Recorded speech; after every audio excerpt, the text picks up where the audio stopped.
আইনি উপদেষ্টা আসিফ নজরুল বলেছেন যে যে যাই বলুক না কেন ফেব্রুয়ারির প্রথমার্ধেই জাতীয় নির্বাচন হবে, এই ব্যাপারে সরকার বদ্ধপরিকর। তবে ভোটের পরিবেশ ঠিক রাখার দায়িত্ব সরকারের নয়, দলগুলোরও দায়িত্ব রয়েছে। এবং আজকেই ঐক্যমত্য কমিশনের বৈঠক শেষে তিনি এই কথা বলেন এবং তিনি আরো বলেন যে আজকের বৈঠকে ঐক্যমত্য কমিশনের দুইটি বিকল্প নিয়ে আলোচনা হয়েছে। একটি হলো জুলাই সনদ বাস্তবায়নের আদেশ, তারপরে গণভোট এবং 270 দিনের মধ্যে তা কার্যকর না হলে সক্রিয়ভাবে সংবিধান সংশোধন হয়ে যাবে। আরেকটি বিকল্প হচ্ছে যে এই দায়িত্ব নির্বাচিত সরকারের কাছে ছেড়ে দেওয়া। কোনটি গ্রহণযোগ্য হবে তা নিয়ে রাজনৈতিক দলগুলোর মধ্যে তীব্র মতবিরোধ রয়েছে এবং শেষ পর্যন্ত সিদ্ধান্ত নেবে প্রধান উপদেষ্টা এবং তাকে সহায়তা করব আমরা, মানে অন্যান্য উপদেষ্টারা তাকে সহায়তা করবে। তিনি আরো বলেন যে এতদিন ধরে আলোচনার পরও রাজনৈতিক দলগুলোর মধ্যে অনৈক্য রয়ে গেছে এবং এটি একটি জটিল পরিস্থিতি ক্রিয়েট করেছে এবং রাজনৈতিক দলগুলোর ঐক্যমত না হলে এতে সরকার কিভাবে অগ্রসর হবে সেই বিষয় নিয়েও আলোচনা হয়েছে। এবং গণভোট প্রসঙ্গে আসলে প্রশ্ন করলে ডক্টর আসিফ নজরুল বলেন যে বিষয়টি নিয়ে আসলে প্রাথমিক আলোচনা হয়েছে, এখনো কোনো সিদ্ধান্ত নেওয়া হয়নি। তিনি বলেন কোনো দল যদি এককভাবে অবস্থান নিয়ে আমাদের উপর চাপ প্রয়োগ করতে চায় সেটি প্রমাণ করে যে রাজনৈতিক দলগুলোর মধ্যে ঐক্যমত এখনো আসেনি।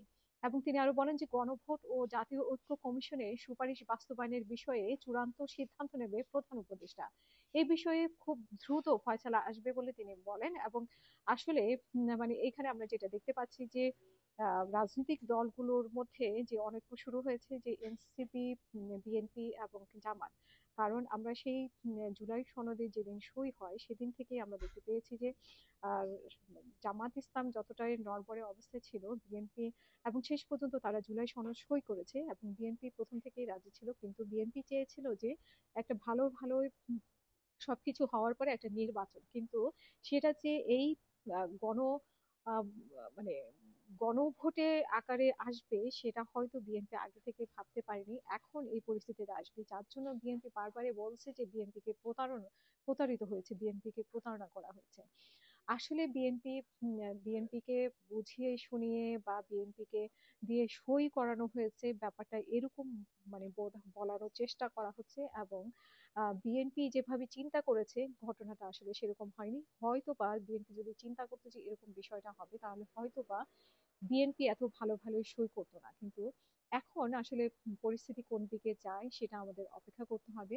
যে সরকার আজকে যেহেতু আসিফ নজরুল নিজেই বলেছেন যে এটা আসলে পাকাপোক্ত, মানে এখন পর্যন্ত গণভোটের সিদ্ধান্তটা মানে আলোচনার মধ্যেই আছে, এটা ফাইনাল কোনো সিদ্ধান্ত আসেনি। তো ফাইনাল সিদ্ধান্ত আসলে তো ইতিমধ্যে আমরা মানে অনেক শক্ত শক্ত কথা শুনতে পাচ্ছি এনসিপি থেকে।